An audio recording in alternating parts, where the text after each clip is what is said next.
Welcome to Midlife Matters. I'm Marie, and each week I'm joined by my friends Julie and Mindy to talk about all the topics keeping women in the middle years up at night. Have you ever dreamed of hitting the open road and going on an RV adventure? Do you get excited when you see pictures of cute vintage campers popping up on Instagram? Today we're joined by a very special guest, Janine Pettit, founder of Girl Camper. Janine teaches women how to tow and camp safely. Her community of women is an inspiration, and we know you'll love learning about how much fun they're having all over the country going camping. Listeners, I'm so excited about our topic today because we have someone on that Julie's been wanting to talk to for a while. Julie has kind of gotten into doing some camping with one of her friends, and we are going to be interviewing somebody who is an avid camper in those cute little campers that we all want. Those, what are they called, Julie? They're those retro campers. Yeah. Yeah, that's what your friend has. So we are talking with Girl Camper, Janine Pettit. She's an encourager and educator of women. She's passionate about equipping women to go places and do things. Her blog, her podcast, her Facebook group have created a diverse community of over 24,000 women who support each other in learning new things and trying new experiences. You know, camping is new for a lot of people, and Janine teaches women how to tow and camp safely. She's recognized by the RV industry as a woman of influence because of her strong social media presence. Girl Camper has just launched a beautiful new magazine and her third annual trailer raffle to support the Hold You Foundation. Janine's a devoted wife and mother with 4 children and lives in New Jersey. Janine, you have quite the resume there, and I know that you mostly started this in midlife, and so that's why I am so looking forward to talking with you today. Well, thank you, Marie. Yeah, this is my post-mom job. And I bet you never started out to do that, but will you share with listeners how you did get started camping and how it became such a passion? Well, I was one of those cookie bakers. I was a full-time cookie baker, but, I had always some side gig going. I was always hustling something. And, and you build up quite the skill set as a full-time mom because, I was a substitute teacher and I had a real estate license for a while. And then when the kids were getting toward the end, I could see the light at the end of the tunnel, I found out that there was such a thing as girl camping. And I grew up in a camping family. Some of the best memories I have were just camping. My dad was a banjo picker, a guitar player, and we'd all be sitting around the fire. And I just never forgot that. But I married a non-camper. Mm-hmm. And I took him camping with me once, and he came home and he said, "Thank God that is over." And I was thinking we were going to buy an RV next weekend, and he's like, "Done, we did it." Cross it off. So I found out that there's such a thing as girl camping, and that there were these women traveling around the country with little campers, going places and doing things, and I showed this to my husband, and he said, "Oh my gosh, you got to join these people right now. You found your people. These are your people." Awesome. And I said, "That's crazy. We had kids in college, but we had just adopted one of our foster children who was in 2nd grade." And I was like, "I've got a 7-year-old. You don't leave 7-year-olds." And my husband looked at me really seriously, and he said, "I'm going to tell you something. In 2 years, all of your friends are done. Their youngest is off to college, and you're going to be at the 5th grade science fair, and you're going to hit the wall." And he said, "You really need to have something for round 2 here to just look forward to." And I was like, "Who is this guy?" And I was like, "No, this is a dream come true. I am so excited. She's finally ours, and that's not going to happen." Fast forward 3 years. I'm like, "What?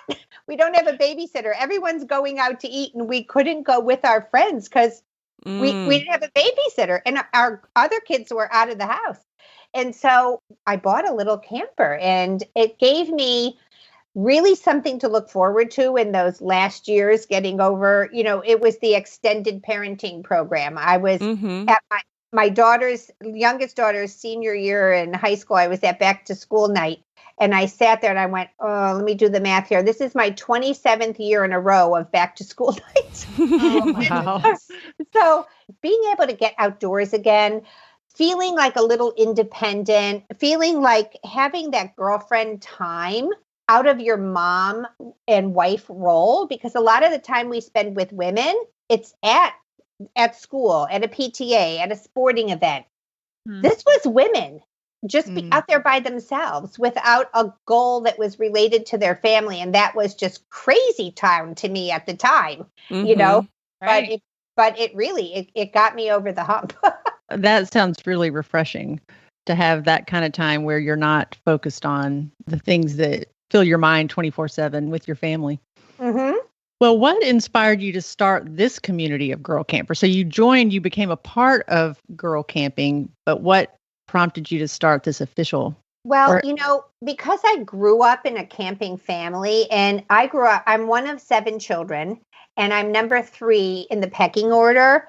And to say we were not coddled is an understatement. Like, it was all hands on deck and sink or swim in my family in the best possible way. It was a happy chaos, But, I was 17 years old towing our family camper with 9 people in a family station. That's the kind of confidence my dad had. Wow. Like, he was, Janine, it's your turn to drive. Get up here. I mean, I would never let my 17-year-old even drive her brother to soccer, like across town. And here I was in the family wagon pulling a pop-up with a tent on top and cooler strapped to the hood and with 9 souls in the car. So but my dad was like, okay, this is how it's done. In our family, it was not, can I do this? This is how it's done.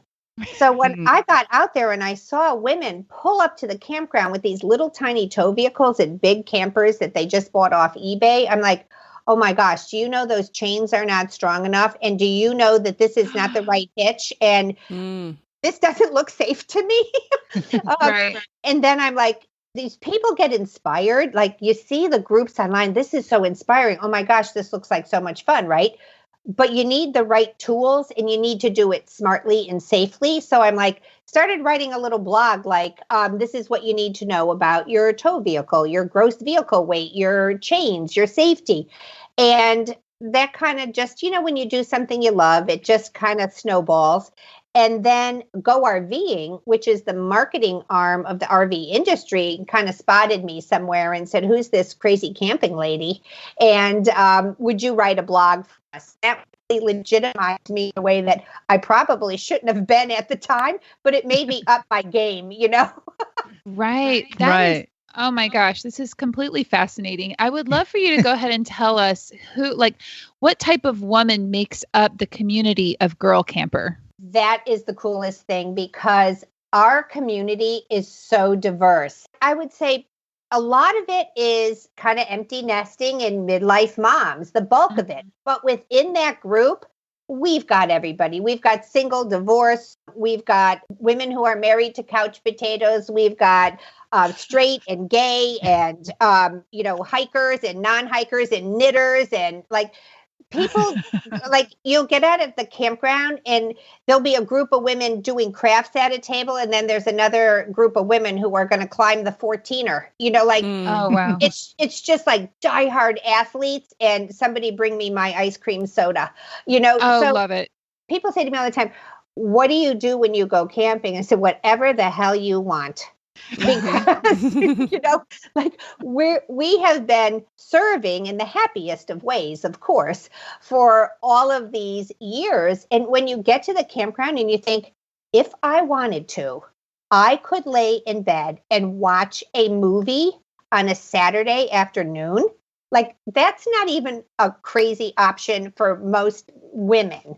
If you're at home at your house, even if nobody was there and you had nothing pressing, there was nothing in most women that would think, I'm going to watch a movie. They would think, well, let me get a jump on the Christmas list. Let me clean out that closet, And I remember when I first joined, I drove all the way to Pigeon Forge, Tennessee, which is 14 hours from my house for a single weekend, to be there for 2 nights. I didn't think that was weird. And we went horseback riding in the mountains in the morning, and it was a gorgeous, crisp fall day. And I kept pinching myself like, I cannot believe I'm on a horse in the Smoky Mountains, and this is so much fun. And I came back, and all the girls were running off to Dollywood. And I laid down on my bed, and I popped White Christmas into my VCR. Aww. This was so long ago. It was a VCR, right? And my TV with the built-in VCR. And I made myself a hot cocoa, and I was all snuggled in under my down blankets. And my husband called me, and he said, "What are you doing?" And I said, "You're not going to believe what I'm doing."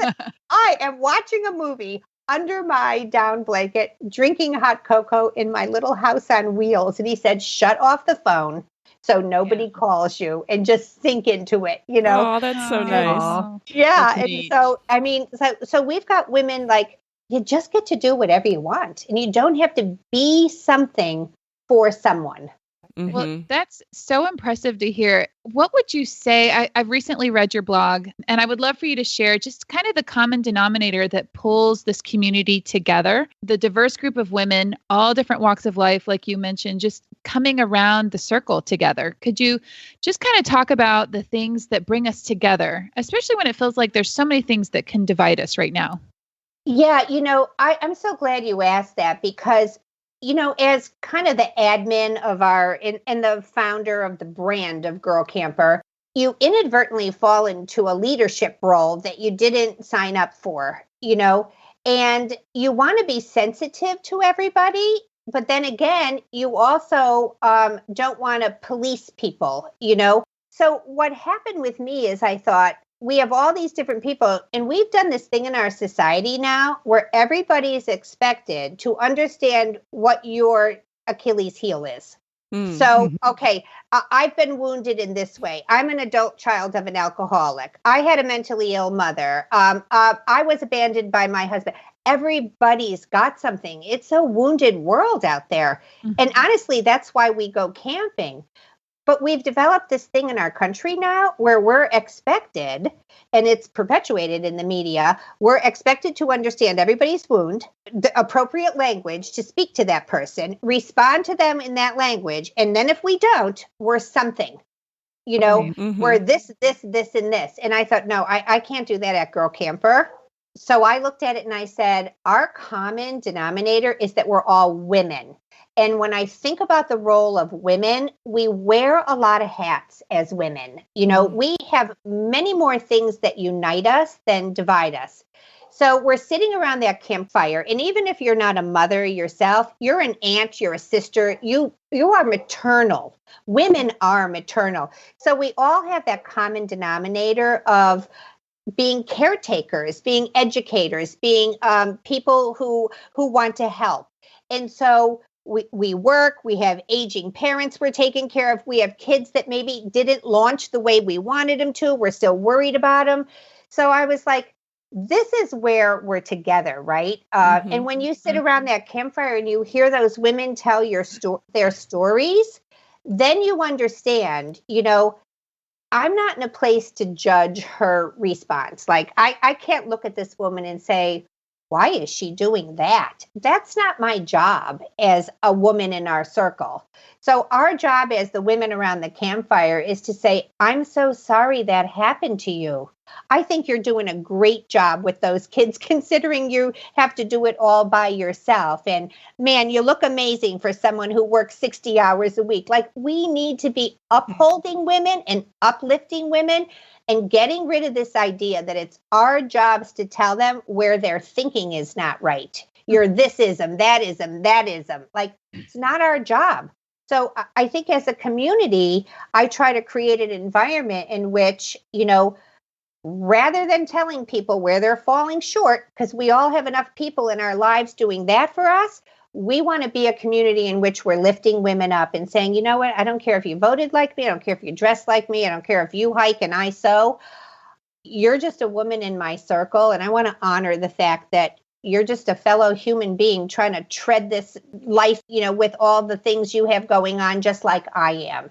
So to stop having expectations of other people to fill your holes. Maybe you want to be a hole filler instead. That's great. That's awesome. After reading some of your posts on your Facebook group, I was really surprised by how many women seem to enjoy camping alone. That really surprised me. Why do you think that is? I got to tell you, Julie, that surprises me too. I mean, I camp often and I have done solo trips, but usually I'm doing a solo trip on my way to a trip. So I may drive from New Jersey to Texas and camp for 3 nights by myself along the way. But when I get there, I found my people and we're all together. There is a large percentage of women, and the solo woman traveler is the fastest growing segment in the RV industry. It's really interesting. There's 1 million full-time RVers out there, people who don't own a stick and brick house. 1 million RVers who live in an RV full-time. Wow. So if you take the single people in that category, the largest percentage of those are women. Lots are married couples. But when you separate out the single people, it's like 70% are women and only like 30% are men. I laugh about it. I think it's because if you're a woman, you know that you probably have to lock yourself in the bathroom to get 5 minutes by yourself. So I think women get a camper and they go, okay, I'm out of here and no one is going to find me. They put their bathroom on wheels. I honestly think it's like if you've raised a family and spent 30 years in your home and taking care of people and you find yourself with your kids gone and single and able to travel, I think you're going to need to spend 5 years on the road just to process the last 30 years. That's a good point. Right. Yeah, I read one woman. I think they're calming down. I think I read one woman, she said she drove to Alaska the summer after her husband died. Yeah. And I think she spent 2 months on the road. And one woman said, I've been on the road 6 months and don't know when I'm coming back. And other women said they called their camper their escape pod and even camped in their own driveway when the family got to be too much. Really? Well, I would love to speak to you for a minute about the widow. So of all the women in Girl Camper, I think the widows have the most to gain from being part of our community. And the reason I say that is because for so many people, widowhood snuck up on them. I mean, I've read many stories. I've been doing this 15 years, and I've read many stories of women who were like, my husband and I had all these plans. This is what we were going to do. And then he got cancer, and 3 months later, he was gone. I remember one woman, I met her at an RV show, and I was speaking at the show, and she came up to me and she said, I'm just spiraling. I don't know what I'm going to do. My husband died of a heart attack 3 weeks ago, and he was, I don't know, 63 or 64.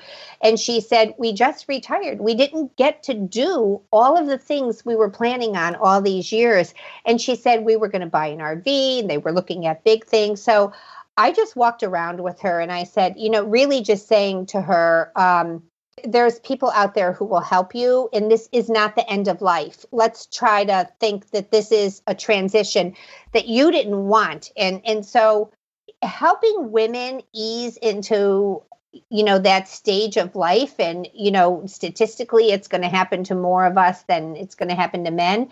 Well, so I spoke to her and I said, let's look at little trailers. Let's look at something you can handle on your own.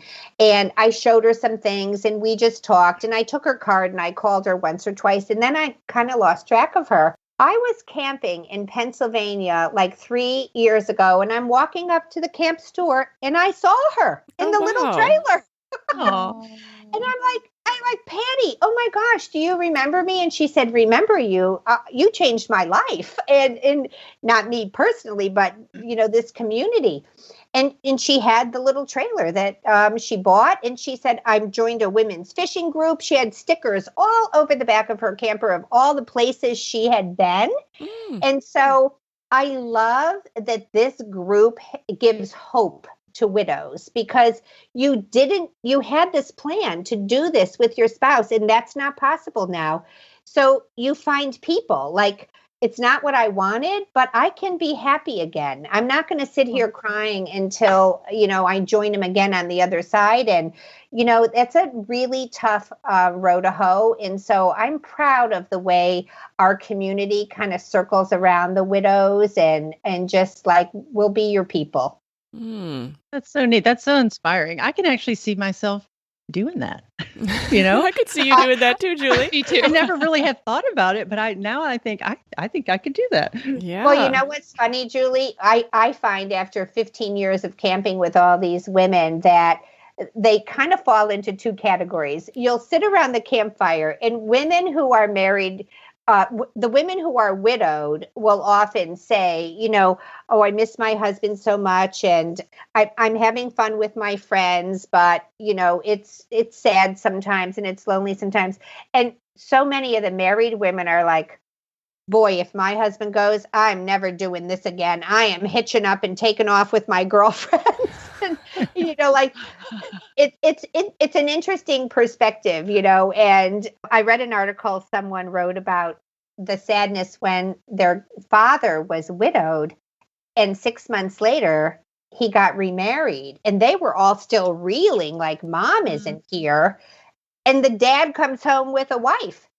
And they're like, Dad, what are you doing? And he's like, your mother made marriage so appealing to me that I could he loved the state of married life. And when the kids thought, yeah, that's what mom gave you, that safety and security, naturally you want it again. So the people fall into two categories. I think if you're married to someone who's really your partner in life, you're gonna maybe feel that way. But if you have been in a marriage in which it's always been kind of an uphill battle, then you're like, give me those widows. Let's take off, ladies. We're gonna Well, I'm just thinking that if, someone is starting out on their own, I feel as a woman, there would be a lot of big obstacles or fears to get out there on my own. Am I going to be safe? Can I actually pull this trailer? Am I going to get in an accident? What if I get a flat tire? What if I can't set things up when I get to the campsite? What do you tell women about those fears, or how do you help them work through them? I'm going to tell them that every one of those fears is going to happen to you at some point. Okay. I rip that Band-Aid off. Yeah, sorry, ladies. And you're going to live to tell. And what doesn't kill you makes you stronger. So unless you're attacked by a bear, it's all going to be good. Towing is the number one fear, and it's a skill set. So at one time you didn't know how to ride a bike, and you didn't know how to swim, and there's all kinds of things we didn't know how to do. And I always tell people that innately towing is not dangerous. If it was, U-Haul would never let everybody who comes in the door with a valid driver's license drive away with it. Statistically, they would not let you do that, so you got to remind yourself that people are out there every day doing it, and you just have to learn those techniques. I had a real fear of, what if I ever break down someplace in the middle of nowhere? Because I'm often traveling where there's no Wi-Fi, no cell signal. And I'm like, oh, what if well, it happened.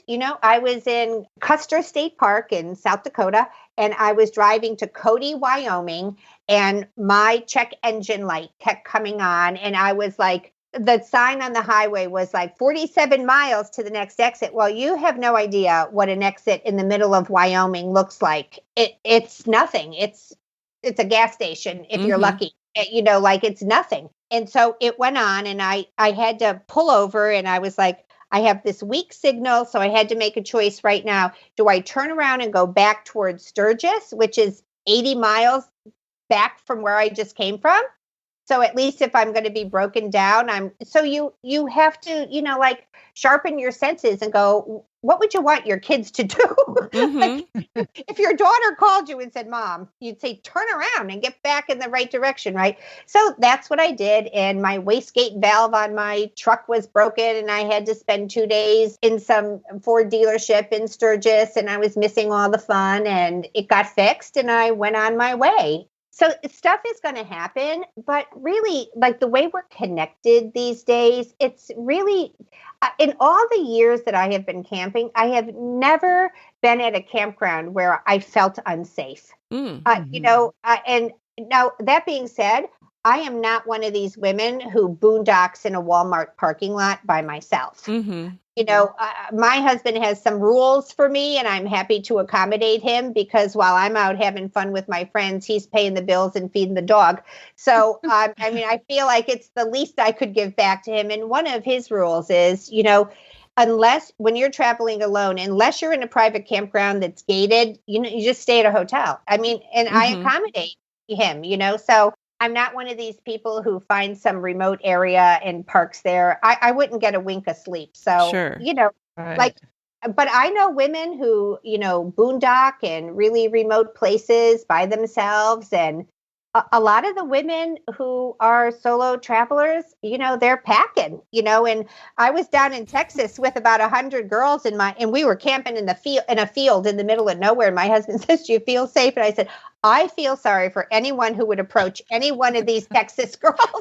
Because, like every one of them has got a concealed carry and no one has ever used it. Okay. It's just kind of peace of mind, but so things are going to happen, but that's what we do at Girl Camper. We teach women, like, here's an app that can help you find a gas station. Here's an app that can help you. Here's insurance companies that will tow your truck and your trailer, because that happened to me once. My truck broke down and my insurance covered the truck, but they wanted me to leave my camper on the side of the road. And so I had to get a different truck to come out and carry the camper away. And we've had women run into situations on the road. And you know what they do? They go to our Facebook group and say, "I'm in East Jabip, someplace, and this is what's happening." And 6 girls will jump on and say, "I'm 30 miles away. I'll be right over." Oh, that's neat. Oh, yeah. It happens frequently. "Oh, I got a flat. The guy won't come. He's telling me 6 hours. My husband and I are on our way. We'll help you." Oh, So that's what's so cool about our community. So, I think it's so important in midlife at all times, but especially in midlife. I feel like we come to this crossroad and we have to make a decision about how we're spending those later years. So you could really become embroiled in fear and never do anything on your bucket list. If you play every scenario and what if in your head, you're going to be paralyzed and you're not going to go. So I think it's so important to always kind of challenge yourself and push yourself a little beyond your comfort zone. I think it's emotionally and mentally and physically healthy for us to do that. I know we tow a boat a lot of places, not a camper yet, but a boat. And I'm fine if I'm going forward. But when he asks me to go backward, that's when it all falls apart. Backing up it's so funny. So the number one fear, if I poll women, the number one fear is towing. They're afraid to tow. That's more easily addressed than the fear of backing up. And so it's kind of like in high school, I was on the golf team and I was the only girl on the golf team. And I used to hate it when the coach would make me tee off first. You had 20 high school boys watching you. It was always a disaster, and you feel like that way when you get to the campground. You're pulling up and everybody wants to come out and watch you back in. And it's so nerve-wracking, And I just tell people, there's no way around that backing up except experience. I camped in my first camper. I camped for 2 years. I had a 1959 Field and Stream. It was like 12 feet long. I bought it on eBay for $2,500 sight unseen. Oh, wow. But I had it for 8 years and it was a dream. But for 2 years, I paid probably double what I had to so I could camp and drive through spots. Oh, so, yeah. Because I didn't need that anxiety, right? So here's all the girls on the other side of the campground in their little circle, and there was me with all the big Class A's right in the middle. That's funny. But you know what? I could take that off my list. And then one day I said, okay, you know what? Everybody's doing this. I've just got to at least try. And it took me a long time. Now, the funny thing is, it becomes a muscle memory. It's completely rote to me. We came home from a trip about a month ago, and our next door neighbors have twin sons who were having a high school graduation party, and all those boys were out in front playing basketball. And here comes Mrs. Pettit, right, in her camper. And the boys had to get out of the street. In 2 moves, I cracked the truck one way, spun it around, backed it into the driveway, and 1 move, jumped out of the truck, and all those high school boys were clapping. Oh, that's cool. Impressive. That is very impressive. Yeah. You will get there. You will get there. Just takes and the practice. more you do it, the better you'll get at it. Well, Janine, how can listeners find women in their area to connect with, to go camping with, or maybe like they want to go to a certain part of the country? How can they connect up with women who are already there? Well, I'm so glad you asked that, Julie. Just this year, we started Girl Camper chapter guides. So we inspire women, right? But then it's like, we want to have women to camp with. How are we going to put these groups together to camp with? So we started Girl Camper chapter guides. We have 12 of them now, and we have 140 applications of people who want to be Girl Camper chapter guides. And they'll take a certain part of the country and they will become the little tourism and camping expert for their part of the country and create trips to go there. So if you go over to girlcamper.com and you click on chapters, you'll see if there's a chapter next to, near you. But if there isn't, they're coming soon. Okay. Oh my goodness. Well, I've heard mention earlier of a new magazine. And so I would love for you to tell us about your magazine. The first edition, I guess, just came out. I saw the cover. It looks amazing. We love the cover. And it wasn't anything like we had in mind. I kept sending our art director all these pictures of cute little trailers. And then she sent us this little still life that just sang Girl Camper. We all looked at it and went, oh, that makes my heart happy, Mm-hmm. So basically this was my what I did over my COVID vacation. So all my travel was canceled, starting March 1st. And I'm usually gone like every other weekend at an RV show or something. And I had the magazine in my head because I love magazines. I love print magazines. Cottage Journal, Country Living, Cottage Home. Like I'm such a visual person and I save them all. I said to my girlfriend, I think I'm going to put together a magazine. And 8 weeks later, it was done. Wow. And because it was already existed in my head. Somebody actually submitted us for an Ozzy award, which I didn't even know what an Ozzy was, but it's the kind of Oscars of the publishing world. And we won an honorable mention for design. And so it's like a 90-page magazine, and I swear it's not all ads. We really limit the ads. There's a ton of features in there. It's printed on very heavy 100-pound stock paper on the front because we want everybody to save it. And the interior pages are 70-pound paper, and it's articles on towing, like what I need to know, what's the right equipment, and what kind of battery should I have? But then here's our favorite campgrounds and stories about women who had this dream and overcame the obstacles and made it happen. And there's health and wellness and campgrounds and tow vehicles. And one of our favorite features is Factory to Fabulous, where we feature someone's camper because, a woman gets her hands on that. And my husband says to me all the time, you could turn a cardboard box into a home, honey. And people do that with their campers. They get it and it's their space and, it's so full of things they love and they take that factory and they make it fabulous. So we love our little Factory to Fabulous. And so the magazine, we just published our second issue, the fall issue of Girl Camper magazine. And I have so many people who have written to me that say, I don't camp, but I bought your magazine because I like your podcast. And, she said, I don't camp and I don't think I'll ever camp, but I loved reading the stories about women. It was so affirming to read these stories about women who, are making things happen. And there's something in it for everybody, even if you're not a camper. Yeah, Janine, I did see the hard copy of that magazine at Janet's house, and it was beautiful. And the little camper that's on the cover, I got to camp in that several times, and I actually helped the former owner drive it from Seattle back to her home in Arkansas. And then I've camped at Disney World in that camper, and it's adorable. It's so adorable. So that's our not our Factory to Fabulous, but every year we do an annual Girl Camper charity raffle, and we raffle off a trailer. And the recipient of our raffle is the Hold You Foundation. That's the official charity of Girl Camper. And it's an organization that helps parents with children in critical health crisis cover their expenses. So a lot of charities will help you pay an uncovered medical bill. That's not what Hold You is. Hold You will give you quick emergency money when you don't have money for gas. Like when your electric's going to be turned off, when 70% of parents with a child in a health crisis will fall under the poverty line.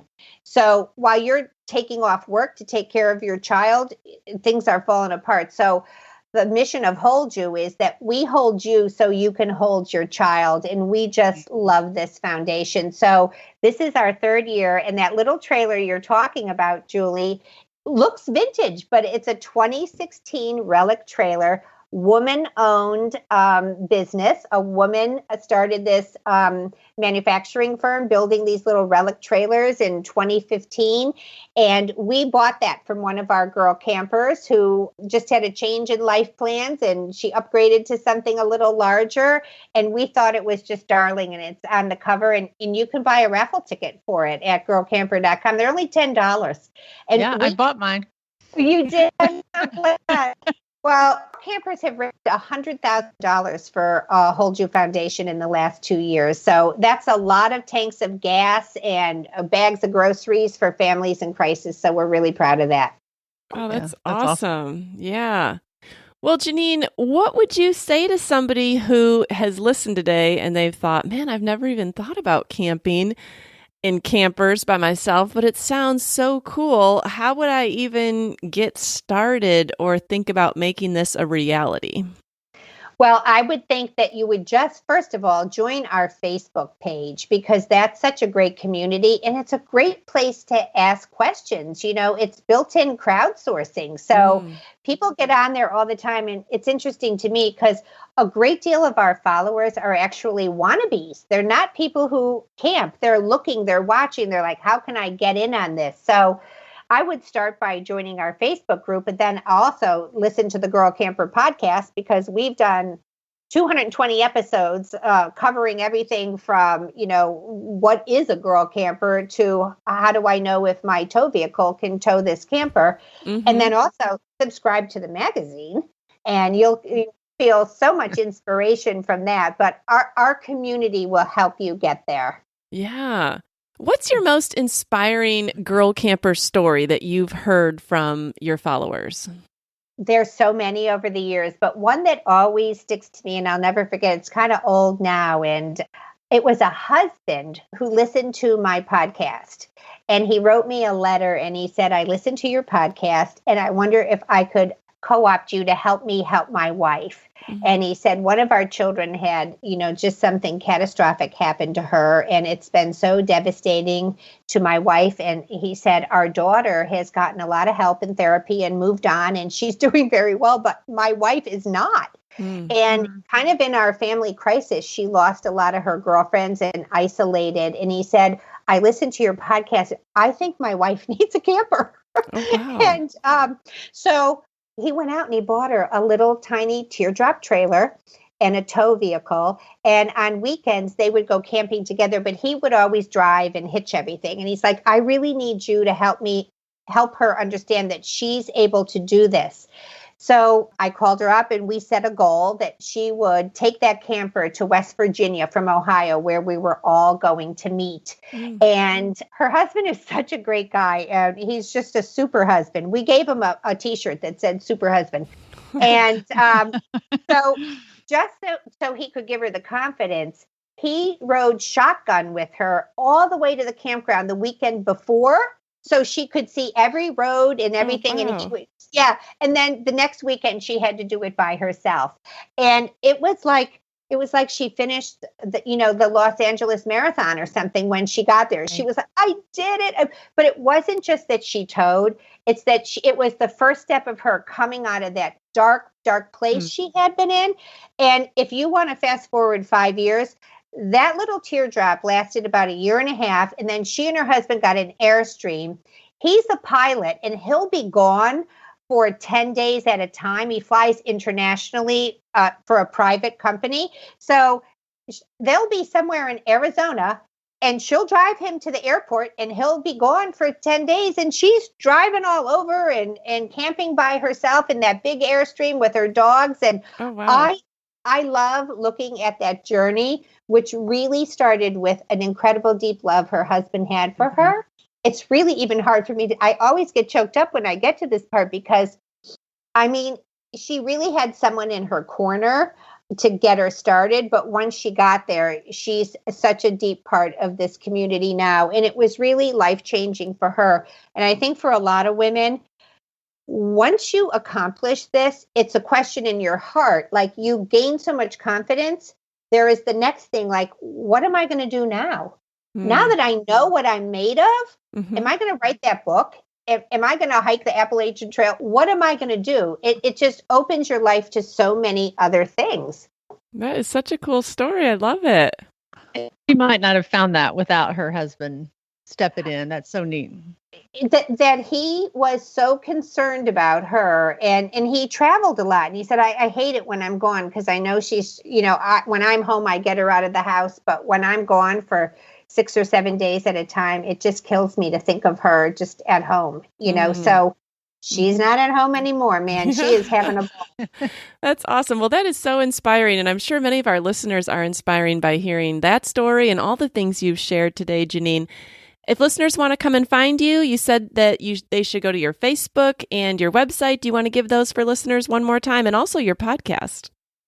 Well, the podcast is simple. It's just the Girl Camper Podcast. You can find me on Instagram, which is Fun Inspiration under girl_camper.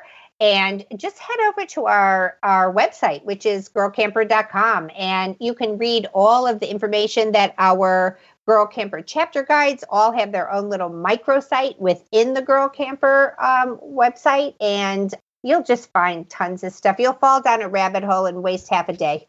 I was going to say, it sounds like there's a lot of information that we could have fun sorting through. Yeah. There's a lot there.